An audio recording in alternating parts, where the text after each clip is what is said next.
I'm a mermaid, I'm a phoenix, I'm a magical queen. I can be anything that I wanna be. I'm a poet and I know it, plus a singer too. And I'm sharing my world with all of you. Hey everybody, it's me, your girl, Ariel Phoenix, back at it again with another Married Millions review, season 1, episode 4. So let's go ahead and get into it. Let's start. We got Katie and Colton, which, as y'all know, I just don't see it for them, but they do apparently. So they decide that, well, he says that he needs to tell his parents about them because him and his parents are really close and his parents don't know that they're dating. And actually, he gives us his whole background story. Apparently, he was adopted. His parents adopted him and his sister. And, of course, Katie, like anybody else, is nervous, but she's especially nervous because the parents think that he's her assistant. So it's just like, how are they gonna take finding out that they were lying basically? And he goes to meet with his mom and dad, and he tells them the truth. He says, well, I was hanging out with her, and we started dating. Not exactly how I heard the story the first time, but that's how he told it to his family. And the mom starts crying, and then he starts crying. Now we all crying, okay? Not really, but he was crying and she was crying. And she just felt like, when you feel like you have to keep things from me, that makes me feel like I am a bad mom. Like, you feel like you can't tell me stuff. And he was like, that's not true. You're an amazing mom. And the reason why I didn't tell you is because, my birth mom, like, I remember she would punish me severely. Basically, he was abused from the story he described. Whenever there was something that she didn't want to hear, something that wasn't the best of news, like, it would go downhill. And he would get in a lot of trouble, and, she would abuse him, neglect him, that kind of stuff. And, then the dad stepped in and was just like, we would never do that to you. We love you very much, son. Like, you can tell us anything. We're never going to treat you badly just because you made a certain decision. Like, we love you for you. You are always our son. So that was sweet. Of course, the mom, after she pulls it together, she's like, we want to meet Katie. We want to talk to her. And, so they go to dinner. And they were at a nice place. And I just felt like, Colton, can you do a little something to your hair other than that for this occasion? You know what I'm saying? And I say that as my hair is doing what it wants. I don't know what it looks like to y'all, but from here it looks a hot mess. Honestly, I don't really like my hair up because I got a big head, a big forehead and a big head. But I ain't feel like doing it. And, so they're at the restaurant. The mom and dad get there, and they're ready to grill Katie. They're like, my concern lies with you because as somebody who is a millionaire, somebody with kids, somebody who could, have somebody their own age who also has money, like, what are you doing with my son? Like, what is it that you see in him? I have to wonder if you're using him as a boy toy. Now, mama didn't have all that attitude that I had when I said it. She was more calm with it, but those were her words. And, Katie just was like, I love him. I just want him for him. Like, it's never been about money or anything else for me. Da da da da. And then Colton was just like, I hope that you can come to like her, get to know her, because I see a future with us together. I was like, well, I don't, but alright. Y'all know I don't care for them, so. So then we have Rosie and Drew. So she is absolutely heartbroken after her parents did not show up for dinner last episode, you know. And so, according to her, that was kind of the push in the back for her to move into the Hope Pad. She didn't call it a Hope Pad, she said loft. And I was like, girl, it kind of seemed like you was doing that regardless, but okay, go ahead and use your parents as an excuse. But I know for a fact you was gonna move in there based on what you said last time. Anyways, but now that she's made the decision to move out and she's packed her stuff and it's moving day, she reveals to us that her parents are more upset, tensions are more intense, and now her parents are not speaking to her. So he has hired a moving company. He can't be there himself, and she don't have no help from her family. So, moving company. Ain't he so sweet, y'all, with that moving company? So she moved in, and her friend comes over to help her set up. Those were her words. But I was just like, set up what? Like, he already had it set up. Like, there's already furniture everywhere. It's already decorated. I guess maybe she means like adding a ton of pink, because that's all I saw was pink. As far as the eye could see, all the clothes I saw were pink. What she was wearing, all pink. Well, the blankets, pink. Everything, pink. So I was like, maybe that's what she means by setup, is add pink everywhere. But I mean, I guess she could decorate it. I know I keep doing like this. I'm kind of cold. But I was like, okay, whatever. You really just want an excuse to talk to your friend on camera, but alright. So the friend comes over, like I said, and you know, she's helping her put the pink blankets on the bed, and then she says, well, do you ever think about how many other women have been in this bed? Like, do you know? Have you talked about it? Has he brought other women here? And Rosie says, I don't know why he would. I doubt it. What do you mean you don't know why he would? You doubt it. Like, why would he not have brought women home to his loft that is his and his alone before he got with you? You know what I'm saying? Like, when he was, like, you have admitted that he has told you he was a player in the past, that he went through a ton of women. And after his divorce, yeah, we found out he's been divorced. And he has also stated that he did that. So why do you feel so certain that that's not the case, Rosie? Then, not too long later, we see,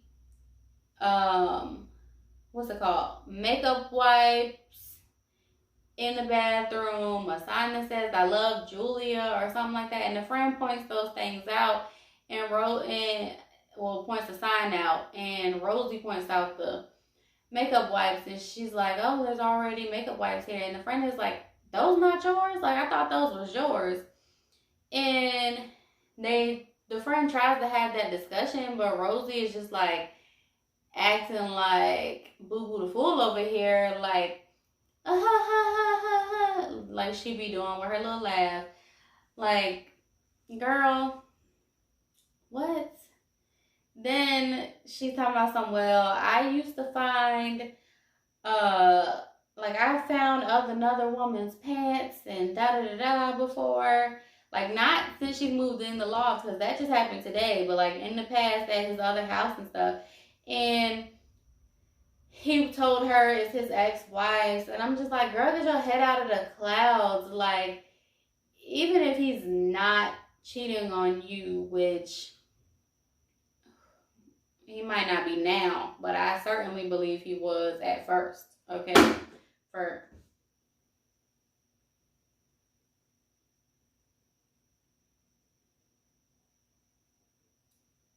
that happened. I just knocked over something. But anyways, cause I don't feel like redoing this. She damn, now I lost my train of thought. What was I saying? Now I gotta rewind in my head. She says she found other women's pants in the past in the other house because it's the first time she even been at the loft, and she's, he told her it was his ex-wife's pants or whatever. And I'm just like, get your head out of the clouds. Like, even if he's not cheating on you now, because for all we know, he might not be, but I believe for a fact he was cheating in the beginning of the relationship based on the fact that he admitted, like, he was just going through women left and right trying to, make up for lost time and his feelings, hurt over the divorce, da da da da.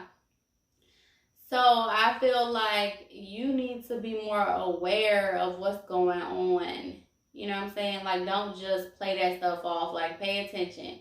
You know what I'm saying? Because you can't just be finding other women's clothes and other women's makeup, wipes and all this other stuff. Like, what? And just be like, you know what I'm saying? Like, no, girl. But apparently she is actually a little more worried about it than she let us believe, because in the next episode, in the preview of that, she's going to talk to him about it. But I just felt like, I told y'all it was a whole pad. That's all I got to say about it. I told y'all it was a whole pad, okay? I told y'all. Oh, and they found some condoms in the nightstand. And it was just like, well, duh, of course you did. Even if it won't a whole bad, of course you're going to find condoms there. Better safe than sorry, for real, for real. Anyways, Genty and Brian. She is meeting her friends at Susan's house. That's one of the friends' names. And they're going to discuss, well, they did discuss her birthday and Brian and how they felt about him, how that meeting went. And for her birthday, she is having a royal princess costume party. I said, girl, what? I want to go. So, of course, they are giving her the tea she missed when she had went to the bathroom last time. And he was definitely rude and wrong for sure. 100%. I don't disagree with that, like, at all. He was rude. He was wrong. Dead wrong. But so were they. I cannot stand when people tell such, like, one-sided information, you know what I'm saying? And the thing is, like, she had actually witnessed them being rude and wrong as well as him. And I just felt like the same way she had talked to him about his behavior, she should have talked to them about their behavior. But the thing is that she has said this in more than one episode now, she sees her friends as her family because of what happened to her family. It causes her to hold on to things even when there's an issue. And that's the same reason why she's doing that with Brian. But especially with her friends, because they're family to her. But I just felt like real friendship is having my back, but also telling me when I'm wrong. You know what I'm saying? And, of course, like I said, they left out their part in it because they were rude too. And I know y'all gonna bash him for buying her a used necklace, but she's a millionaire and he's broke. So I just felt like no matter what he buys her, she's not going to be satisfied. Like, she's over here rocking $5,000 shoes. She's over here with a mansion that has a basketball court in it, a racquetball court in it, a freaking elevator. I need one of those in my life, in my house. And so much more. Okay, movie theater, her house is like fully digitized, the whole nine, right? And he can't afford to give her anything that she probably wants. Like everything she has is not in her I would say age range, in her sight. You know what I'm saying? Like, I mean, it's in his price range is what I was trying to say, I think. So I just felt like at least it seems like he was at least attentive in like what type of things she wear, like how she dresses on the more classier side. And he said, I'm gonna just try to get her some antique pearl necklace and see what I can do, And I just felt like it's the thought that counts, you know what I'm saying? Like at least he tried. Because like it is what it is at this point, you know what I'm saying? And the party was lit. I need an invite to your next party because that jank was lit. Like, I can't believe I just said jank. It's been so long. I was trying not to cuss that I used such an old word instead. But it was really lit in there. Like, she had a celebrity chef, she said. They had everything you can think of, really, and everybody really was, not everybody, but most of the people were dressed in costume. There were a few that were just dressed up really nicely. She had on a really huge outfit. It was nice though. And Brian was late. And there was no excuse for that. He said, well, I'm late because I was getting her gifts. I was getting dressed. I was picking up my costume. I was getting whatever else he said he was getting, flowers and a card. And I just felt like while those things are nice and those are things you needed to get, needed to buy, needed to do, it should have been done ahead of time. Duh. Like really way ahead of time if possible, but at least the day before, at the very least, so that you're not running around the same damn day trying to do 1,000 things when there's not all the time in the world in one day. Of course you're going to be late trying to run all those errands in one day. Then he said I couldn't figure out how to put the costume on, which is exactly why you should have picked it up ahead of time. Be more punctual, be better. Like her friends already can't stand you. Like, why are you trying to get 3 strikes in only 2 meetings? You know what I'm saying? Anyway, so he was late, and her friends, of course, loved to bring that up multiple times. And so when he finally comes in, he hands her flowers and stuff, and he asked her not to open her gift in that moment, which he didn't really go into detail, but I know for a fact he didn't want her to open it because it wasn't just him and her in that moment, like in the corner or something. Like the friends were right there. And of course, he knows his gift is not going to be on the level of what she could buy herself or what anybody else at the party could probably buy her. And guess what though? She opens it anyway. And if that wasn't bad enough, she starts to bite the necklace. Like, let me see if this is real or fake or not in front of my friends and be trifling. Like, I really did not like that. She did that. Her friends laughed and then she laughed. And then she's kind of like, oh, I'm just messing with you. Like, no, that was really trifling to me on Gentie's part and on her friend's part. Because at the end of the day, like, you knew that was something that he was already insecure about, was the financial difference in the relationship. And 2, it would be embarrassing for anybody. You know what I'm saying? Like, that wasn't funny to me. It really wasn't. Because it might have been a whole different thing if it was like them 2 at the house by themselves, no cameras, no friends, and it was like, oh, is this real? And even then I would still feel like that would be disrespectful and uncalled for. But it was really out of pocket, really rude, really disrespectful. And he was obviously embarrassed. Like, it was written all over his face. I was embarrassed for him, okay? So then she, like, walks away, is, like, upset with him. she goes and mingles with other people, whatever. So he goes over and like gives this guy a compliment, and then the main friend that does the talking.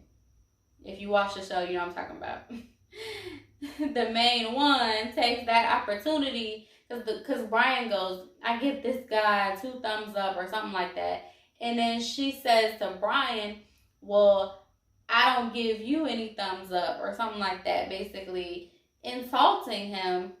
And he's like, well, what did I do? Like, what's going on? And she's like, well, I gotta talk to you about last time. That was so rude, and we were just talking about it. And then he was like, well, I don't really remember everything, but I was just joking, but did it offend you? Did it bother you or something like that?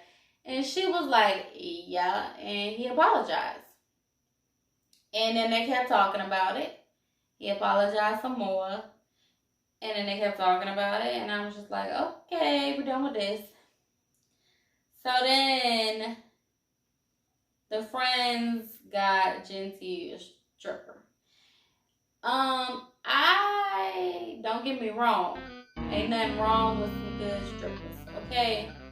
But I feel like that wasn't really the time or place. Like, he was uncomfortable, and it seemed, because the thing is they got him a male stripper, got her a male stripper, but it's like this huge party on a more fancier side where everybody's like in costumes and like really dressed to the nines.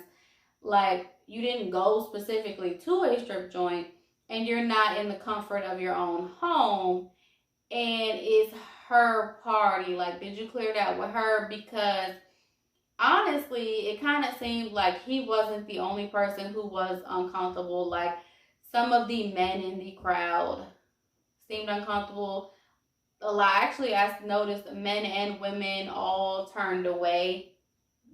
They all turned away except for like the friends and some other people.